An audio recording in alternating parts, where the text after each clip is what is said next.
आपको इस वीडियो में जो भी जानकारी मिलेगी वो पूरी तरह से सटीक है, प्रमाणित है। अगर आपको इसके तथ्य चाहिए हो तो आप हमारे इंस्टाग्राम हैंडल पर मैसेज कर सकते हैं। आप बने रहिए हमारे साथ। धन्यवाद।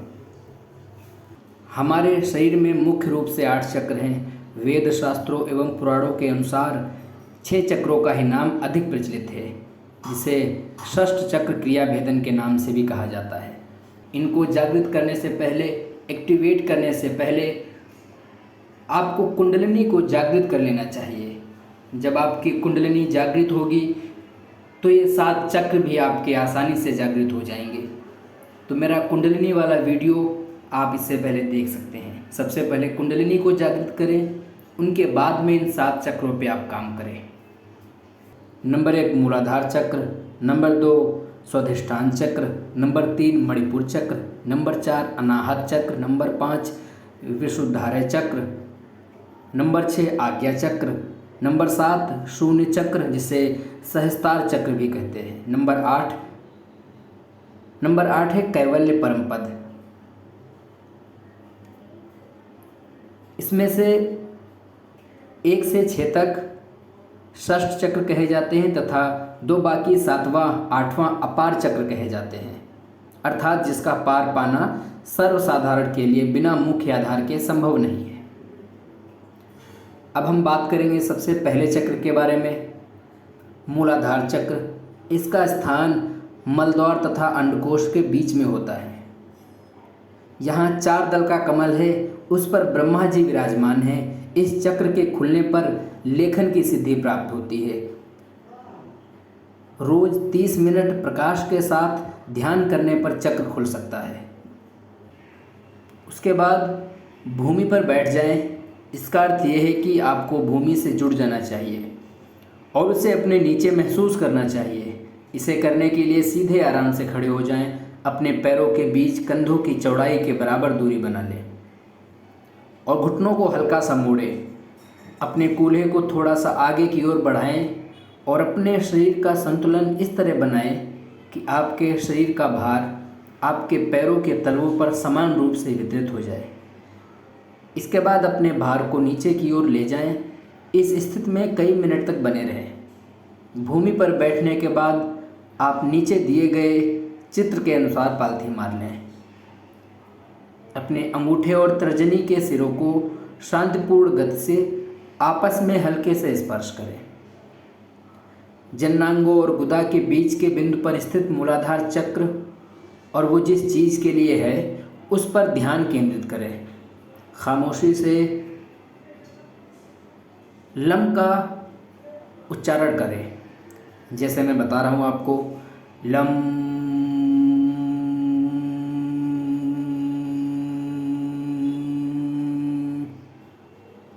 इस पूरे समय आप अपने को रिलैक्स होने दें।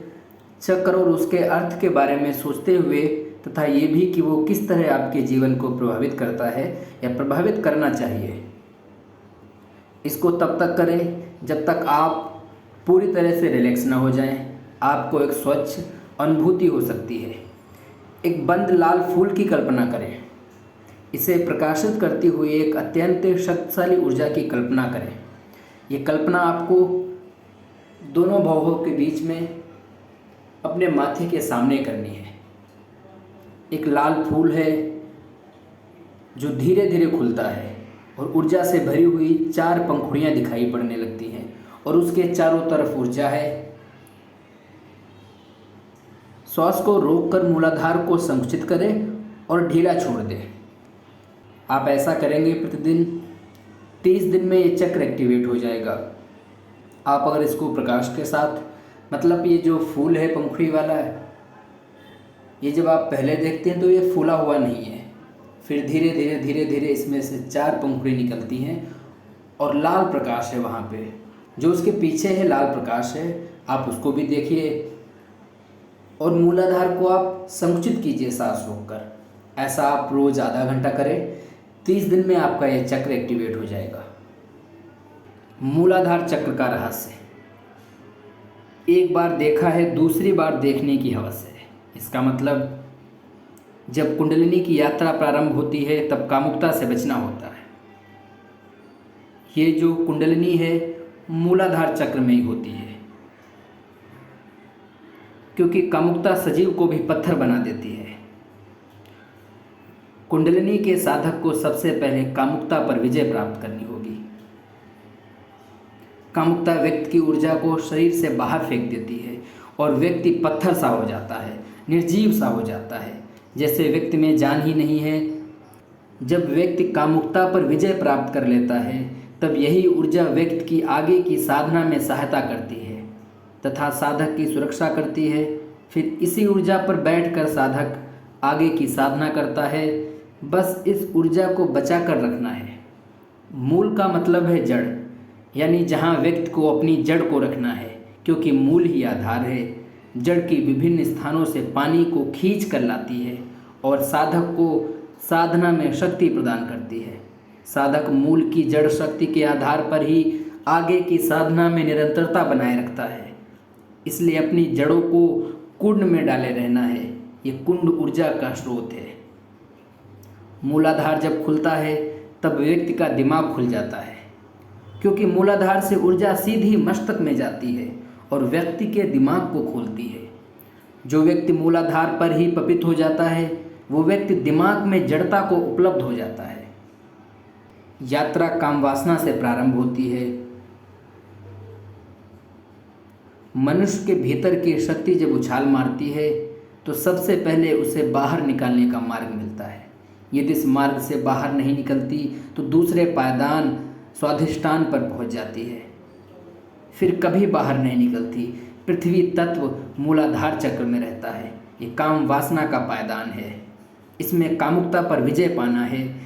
यहाँ पर पृथ्वी तत्व का परिवर्तन जल तत्व में होता है। व्यक्ति तरलता को उपलब्ध होता है।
नंबर 2 है स्वाधिष्ठान चक्र।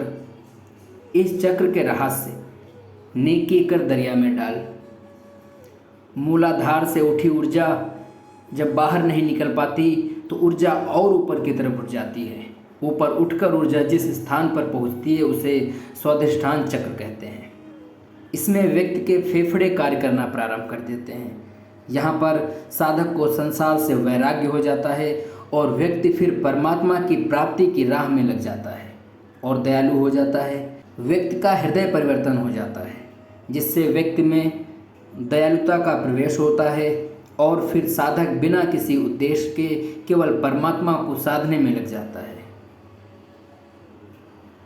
यहाँ पे परमात्मा की बात है, परम आत्मा जो हर किसी के अंदर विद्यमान होती है। स्वाधिष्ठान चक्र में व्यक्ति द्विज हो जाता है, व्यक्ति का दूसरा जन्म हो जाता है। व्यक्ति संसार में अपनी ऊर्जा नहीं लगाता और इसी ऊर्जा से परमात्मा को प्राप्त करता है। इसी ऊर्जा को कुंडलिनी कहते हैं, क्योंकि ये ऊर्जा का कुंड होती है। स्वाधिष्ठान चक्र में व्यक्ति की साधना को पंख लग जाते हैं। व्यक्ति आगे की साधना में आसानी से जाता है। इसमें व्यक्ति को स्वाद की अनुभूति होती है, क्योंकि इसमें पृथ्वी तत्व एवं जल तत्व का मिश्रण होता है, जो व्यक्ति को स्वाद प्रदान करता है। व्यक्ति को भूख लगने लगती है। स्वाधिष्ठान चक्र जल तत्व का स्थान है। इसमें साधक को दूसरों की सहायता करना है और उसकी गई सहायता को भूल जाना है, उसका बखान नहीं करना है। स्वादिष्ठान चक्र में साधक जो भी खाता है उस खाने से जो ऊर्जा प्राप्त होती है उस ऊर्जा को कुंड में डाल देना है। जो ऊर्जा का कुंड साधक के शरीर के भीतर है उसे ही दरिया कहा गया है। ये क्रोध का दूसरा पायदान है। स्वादिष्ठान चक्र में साधक को क्रोध पर विजय प्राप्त हो जाती है। इसका स्थान कहाँ पे है बताते हैं हम। इसका स्थान पेड़ू के सामने मेरुदंड के बगल में सुषुम्ना से मिला हुआ है, अर्थात पौरुष, इंद्रिय और नाभि के बीच भाग में यह चक्र स्थित है। इस चक्र पर जो प्रकाश के साथ ध्यान करने पर 30 मिनट प्रतिदिन अविरल एकाग्रता के साथ ध्यान करने पर ये चक्र खुल जाता है। इसको कैसे करना है? आप पीठ को सीधा परंतु ढीला रखते हुए अपने घुटनों पर बैठ जाए।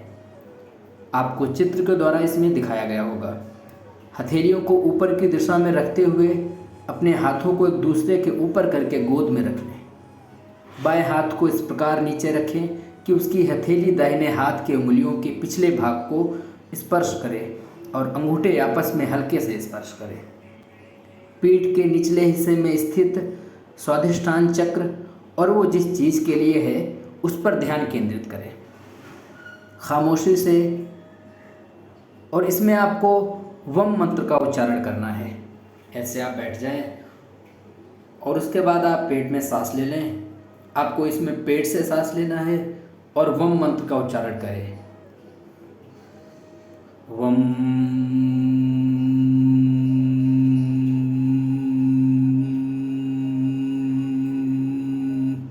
जब तक आपको श्वास रहे तब तक करें। उसके बाद में फिर से सांस भरे पेट में और सांस को बाहर निकालते हुए ये उच्चारण करें वम का। इस पूरे समय अपने को रिलैक्स होने दें।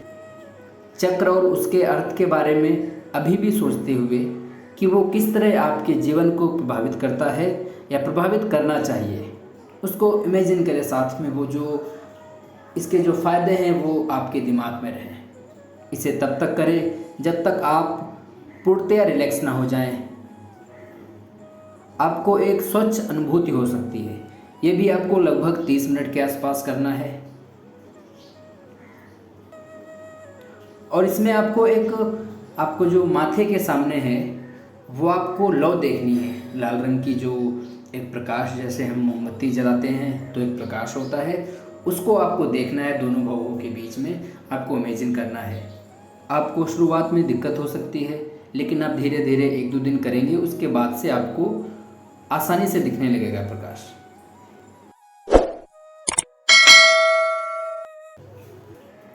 नंबर 3, मणिपुर चक्र का रहस्य। जैसा करेगा वैसा भरेगा। ये चक्र साधक के नाभि स्थान पर होता है, जिससे मणिपुर चक्र में अग्नि तत्व है।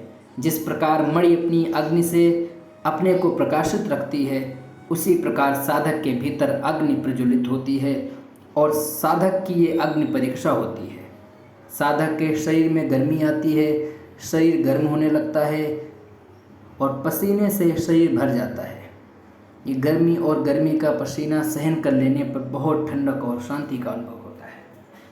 साधक की गर्मी से शरीर की समस्त नाड़ियाँ शुद्ध हो जाती हैं, जिससे व्यक्ति का रक्त शुद्ध हो जाता है।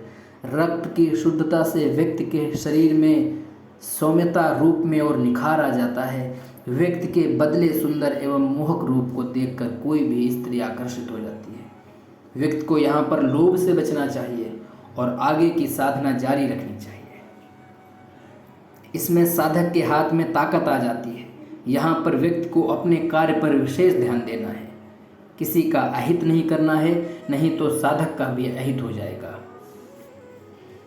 मणिपुर चक्र, इसको पीले रंग से प्रदर्शित करते हैं। ये चक्र आत्मविश्वास को परिवेष्टित करता है, खासकर तब जब आप एक समूह में हो। जब यह खुला रहता है तो आपको नियंत्रण में होना महसूस होना चाहिए तथा आपके अंदर गौरव होने की अच्छी अनुभूति होनी चाहिए। यदि कम सक्रिय है, आप निष्क्रिय और आपके जो निर्णय होंगे वो आप ले नहीं पाएंगे। आप बार बार भयभीत हो सकते हैं और ये आपको कोई प्रतिफल भी नहीं देता है। यदि अति सक्रिय है तो आप अभिमानी और आक्रामक होते हैं। इसको कैसे करें, इसकी विधि। पीठ को सीधा परंतु ढीला रखते हुए अपने घुटनों पर बैठ जाएं। अपने हाथों को अपने मणिपुर चक्र से थोड़ा नीचे अपने पेट के सामने लाएं। आप अपनी उंगलियों के सिरों को इस तरह मिलाएं कि वे सब आपसे दूर इंगित करें। अंगूठे को क्रॉस कराएं और उंगलियों को सीधा कर लें। जैसा कि आपको इस चित्र में दिख रहा होगा वैसे आप करें। नाभि से थोड़ा ऊपर रीढ़ की हड्डी पर स्थित मणिपुर चक्र और उस जगह जिस चीज़ के लिए है उस पर ध्यान केंद्रित करें। आपका ध्यान जो है चक्र पे होना चाहिए। आप कोई भी चक्र को एक्टिवेट करते हैं, शुरुआत में आपका ध्यान जो है चक्र पे होना चाहिए। खामोशी से और स्पष्ट रूप से रम का मनोच्चारण करें, जैसे आपने पहले किया है इसमें भी वैसे ही करें। रम।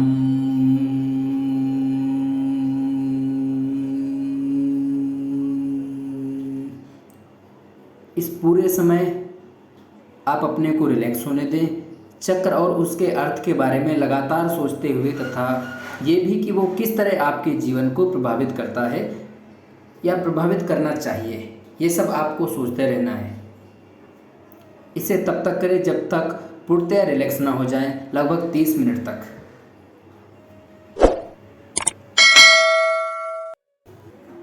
नंबर 4 है अनाहत चक्र का रहस्य। सच्चे को हमेशा राहत है।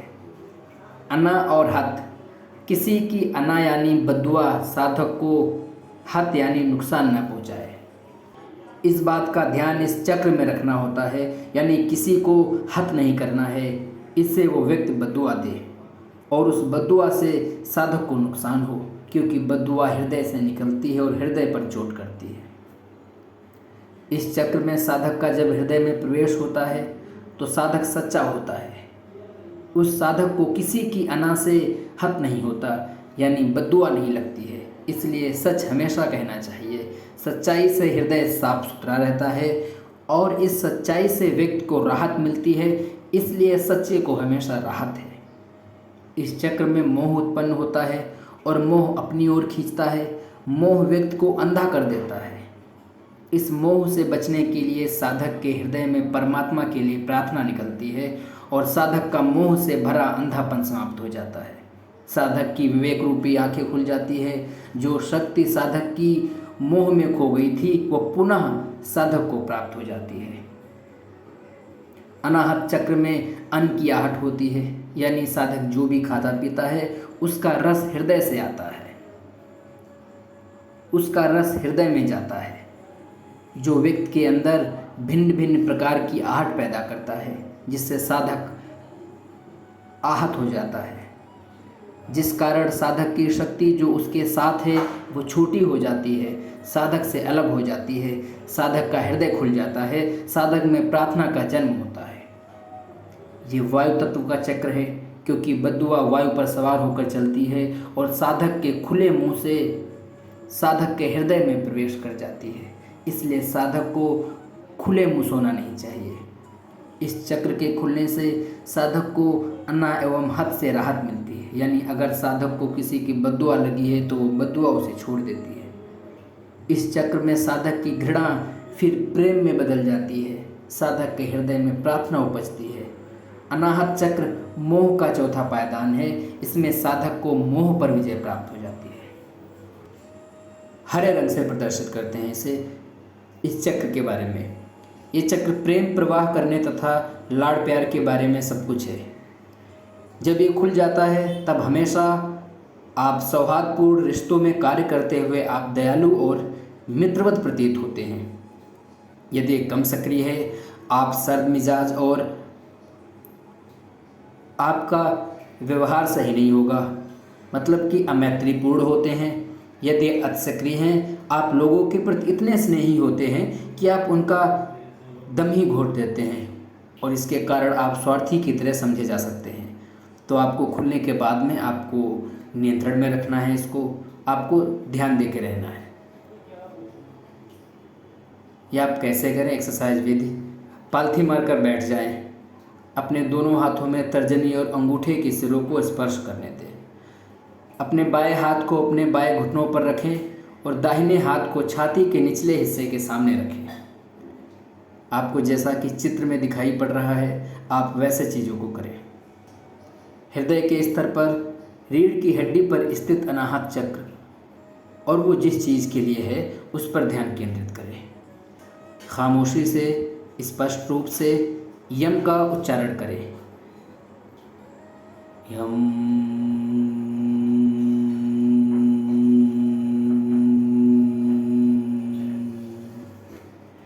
इस पूरे समय अपने शरीर को रिलैक्स होते रहने दें तथा चक्र और उसके अर्थ के बारे में सोचें कि वो किस तरह आपके जीवन को प्रभावित करता है या प्रभावित करना चाहिए। इसे भी आप 30 मिनट के आसपास कर सकते हैं, जब तक आप पूरी तरह से रिलैक्स ना हो जाएं। नंबर 5, विशुद्ध चक्र का रहस्य। इसकी कहावत है, कोह निदा की खबर। कोह यानी खोह, खोह यानी गुफा। इसमें साधक का हृदय से ऊपर कंठ में प्रवेश होता है, जहाँ पर निंदा रूपी राक्षस रहता है, जो वाणी रूपी सरस्वती को खाता रहता है। यानी कंठ रूपी जो खोह है, उसमें निंदा रूपी जिन्न रहता है। निंदा रूपी जिन्न शराब पीकर उलूल जुलूल कुछ भी बकता है। उस निंदा को काबू में करना ही विशुद्ध चक्र में होता है। विशुद्ध चक्र में व्यक्ति रंगीन मिजाज हो जाता है, मांस और शराब खाता पीता है, नृत्य आदि कला का शौकीन हो जाता है। कंठ में रहने वाले इस रंगीन मिजाज जिन्न को बहला फुसला कर काबू में किया जाता है। फिर यही कंठ का जिन्न आगे की चक्र तक ले जाता है। विष प्लस उद्ध, विशुद्ध।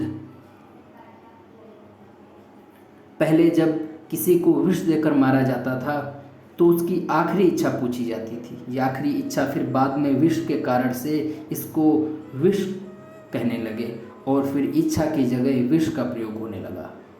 विष कंठ में जाता है और कंठ से ही व्यक्ति अपनी आखिरी इच्छा बताता है, इसलिए इसे विशुद्ध चक्र कहते हैं। विशुद्ध चक्र से व्यक्ति अपनी इच्छाओं को शुद्ध करता है और व्यक्ति की वाणी पर व्यक्ति का नियंत्रण हो जाता है। इसमें साधक आकाश तत्व में आ जाता है। विशुद्ध चक्र पर साधक अपने वचन को निभाता है। इसमें व्यक्ति को किसी से ईर्ष्या हो जाती है और वो ईर्ष्यावश दूसरे की निंदा करने लगता है, इसलिए दूसरे की निंदा करने से बचना चाहिए। यदि कम सक्रिय है, आप ज़्यादा नहीं बोलते, जिसके कारण आपको शर्मिला मान लिया जाता है। यदि आप अक्सर झूठ बोलते हैं तो ये चक्र अवरुद्ध हो सकता है। यदि ये अतिसक्रिय है, आप इतना अधिक बोलने लगते हैं कि बहुत सारे लोग को चिढ़ हो जाती है। करने की विधि, एक बार पुनः अपने घुटनों पर बैठें, अंगूठे को छोड़कर शेष उंगलियों को अपने हाथों के अंदर की तरफ क्रॉस कर लें। अंगूठों के सिरों को आपस में मिलाकर थोड़ा सा ऊपर की ओर खींचें। जैसा कि आप चित्र में देख रहे होंगे, उसके अनुसार आप करें। गले के आधार पर स्थित विशुद्धि चक्र और वह जिस चीज़ के लिए है उस पर ध्यान केंद्रित करें खामोशी से, और इसमें हम का मनोच्चारण करना है। हम का सांस लें अंदर, हम,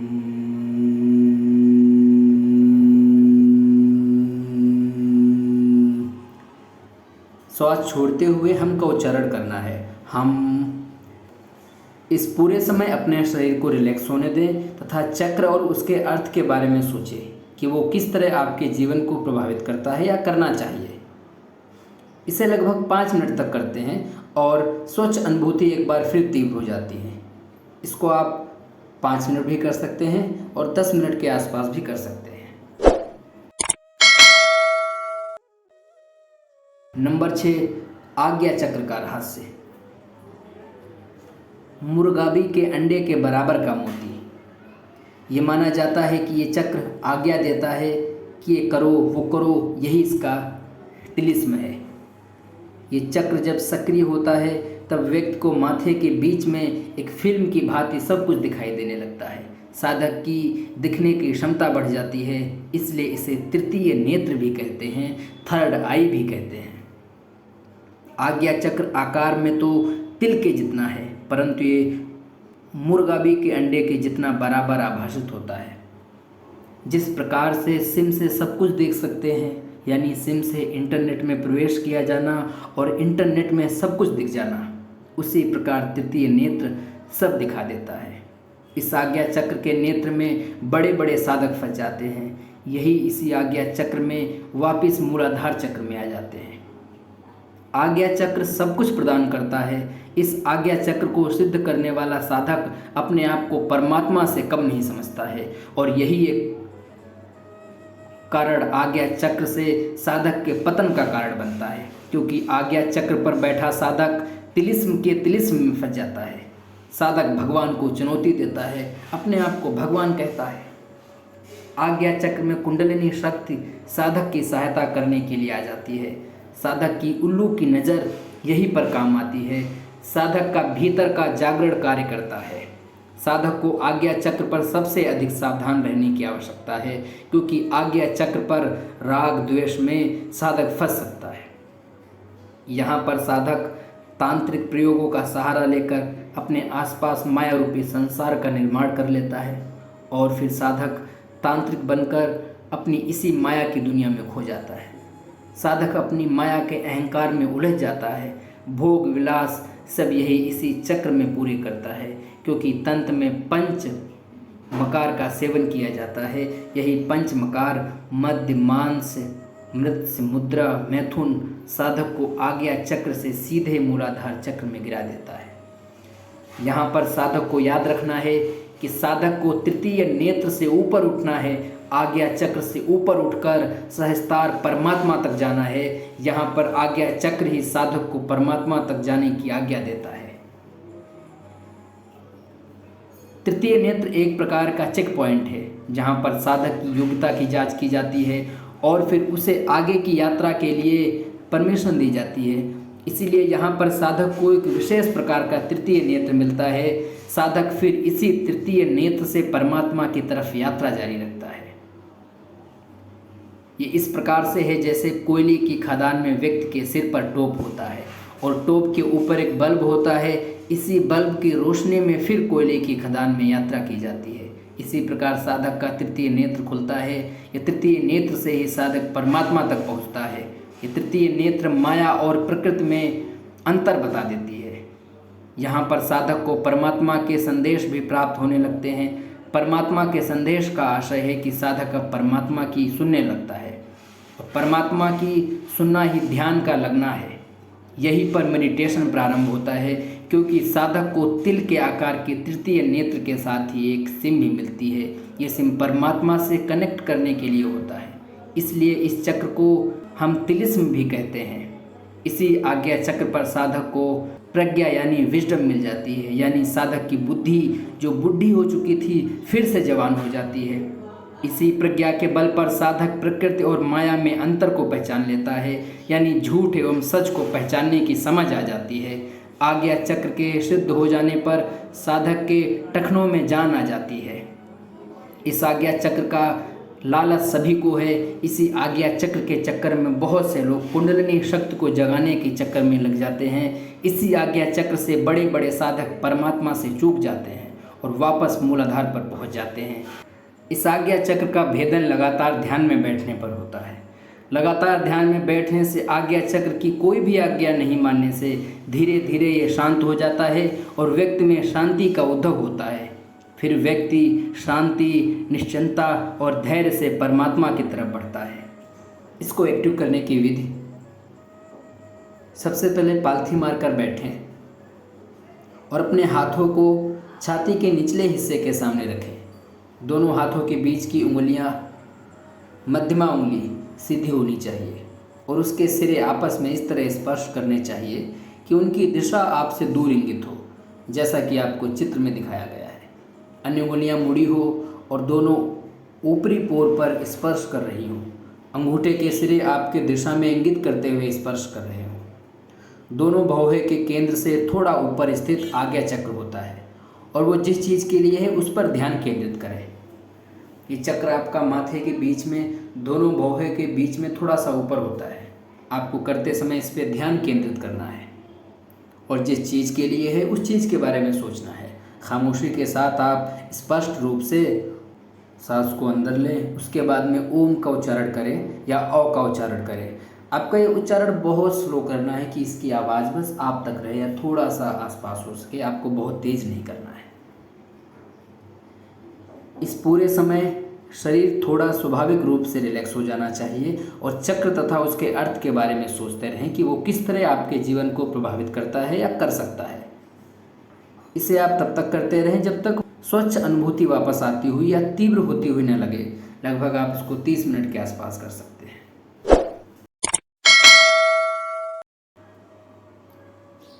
नंबर 7, सहस्त्रार चक्र। ये बैंगनी रंग का होता है। सहस्त्रार चक्र का रहस्य। हम्माम बाद गर्द की खबर। आज्ञा चक्र से सहस्त्रार की यात्रा बड़ी कठिन है, इसलिए सावधानी से करनी है। यहाँ जगह कम है और वो भी लॉक है। सहस्त्रार यानी वो कुंड जहाँ पर सब तरफ से पानी के झरने फूटे हैं। इस कुंड में ही लॉक किया हुआ कमल है, जिसका लॉक खोलना है, जिसका नाम कमलाक है। ये कमलाक ही तो साधक का तांत्रिक रूप है। कमल के इस तांत्रिक रूप के लॉक को ही तो खोलना है। सहस्त्रार चक्र से पहले आज्ञा चक्र साधक को आ और का के शब्द जाल रूपी ज्ञान में बंदी बना लेता है। यानी साधक अनाहत चक्र के कंठ और आज्ञा चक्र के शब्द ज्ञान में फंस जाता है। साधक बहुत अच्छा गाने लगता है और प्रवचन बहुत अच्छा करने लगता है। सहस्त्रार चक्र पर अयानी स्वर और कयानी व्यंजन का ज्ञान को छोड़ देना पड़ता है। यहाँ व्यक्ति का शब्द ज्ञान उसको त्याग करना पड़ता है, यानी व्यक्ति को अपना सारा शब्द ज्ञान मिटाना पड़ता है। व्यक्ति को संसार से ऊपर उठना पड़ता है। संसार का ज्ञान जो साधक ने तोते की तरह रट लिया है, वो तोते की तरह रटा हुआ ज्ञान छोड़ना है। जब सहस्त्रार का ज्ञान प्रस्फुटित होता है, तब तोते की तरह रटा हुआ ज्ञान समाप्त होने लगता है। साधक को लगता है कि तोते की तरह रटा हुआ ज्ञान समाप्त होने पर साधक समाप्त हो जाएगा, किंतु ऐसा नहीं है। क्योंकि जब परमात्मा का ज्ञान उपलब्ध हो जाता है, तब सारा भ्रम समाप्त हो जाता है। साधक के चेहरे पर ही नहीं, अपितु पूरे शरीर में एक भिन्न प्रकार की मुस्कुराहट होती है। जब साधक आज्ञा चक्र से सहस्त्रार चक्र में प्रवेश करने लगता है, तब नाक के ऊपरी हिस्से में, जहाँ नाक से श्वास आती है और फिर नीचे नाभि तक जाती है, नाक के उसी हिस्से में परमात्मा निवास करता है। यहीं पर साधक और परमात्मा का मिलन होता है। यहीं पर समाधि लगती है। यहीं पर आत्मा परमात्मा का योग होता है। सहस्त्रार में साधक के टखने से नीचे पैर तक पूरा प्राणवान हो जाता है। पूरा का पूरा जड़ शरीर पुनः प्राणवान हो जाता है। साधक की कुंडलिनी पूर्ण जागृत हो जाती है। अहंकार सहस्त्रार का 7वां पायदान। इसी अहंकार से यहाँ बचना है, क्योंकि ये अहम का कार्य है। इसलिए अहंकार होने में मैं रूपी अहम यहाँ जन्म लेता है। इसी मैं रूपी अहम को हम में बदलना है। यही हम ही हम्माम है। इस हम्माम में सब नंगे हैं। इसलिए परमात्मा को उपलब्ध व्यक्ति नागा साधु हो जाता है, क्योंकि कामुकता समाप्त हो जाती है और पूरा दिल बाग बाग हो जाता है। और फिर नागा साधु गर्द यानी भस्म को पूरे शरीर पर लगा लेता है। फिर नागा साधु हम्माम में शाही स्नान करता है, क्योंकि साधक अब शाह हो जाता है। क्योंकि काम रूपी कामुकता को कार्य में परिवर्तित कर दिया गया है। जब काम एक कार्य हो जाता है, तब कामुकता का तिरोहन हो जाता है और पत्थर की मूर्ति में भगवान की प्राण प्रतिष्ठा हो जाती है। पत्थर भी भगवान हो जाता है। इसलिए सभी लोग भगवान के पास आते हैं कि उनमें कामना यानी कामना हो और कार्य हो। कामुकता रूपी बुरी नज़र जब उल्टी हो जाती है, तब कार्य रूपी परमात्मा को प्राप्त कर लेती है और मनुष्य को जागृत रखती है, कुंडलिनी शक्ति को उपलब्ध करवा देती है। और इसीलिए मूर्ति के दर्शन किए जाते हैं। मूर्ति के वाइब्रेशन से अपने भीतर पवित्रता को प्राप्त किया जाता है। इसकी एक्सरसाइज विधि: पालथी मारकर बैठें, हाथों को अपने पेट पर रखें, छोटी उंगलियां कनिष्ठाओं को उनके सिरों पर इस तरह स्पर्श कर दें कि वे ऊपर आपसे दूर इंगित करें तथा शेष उंगलियों को आपस में इस तरह क्रॉस करें कि बायां अंगूठा आपके दाहिने अंगूठे से नीचे रहे। जैसा कि आपको इस चित्र में दिखाया गया है, आप वैसे ही करिए। अपने सिर के ठीक ऊपर स्थित सहस्त्रार चक्र और वो जिस चीज़ के लिए है उस पर ध्यान केंद्रित करें। खामोशी के साथ आप स्पष्ट रूप से सांस को अंदर लें, उसके बाद में ओम का उच्चारण करें या औ का उच्चारण करें। आपका ये उच्चारण बहुत स्लो करना है कि इसकी आवाज़ बस आप तक रहे या थोड़ा सा आसपास हो सके, आपको बहुत तेज़ नहीं करना है। अब आपका शरीर पूर्णतः रिलैक्स हो चुका होना चाहिए और आपका दिमाग शांत होना चाहिए। सहस्त्रार चक्र पर ध्यान केंद्रित करना बंद न करें।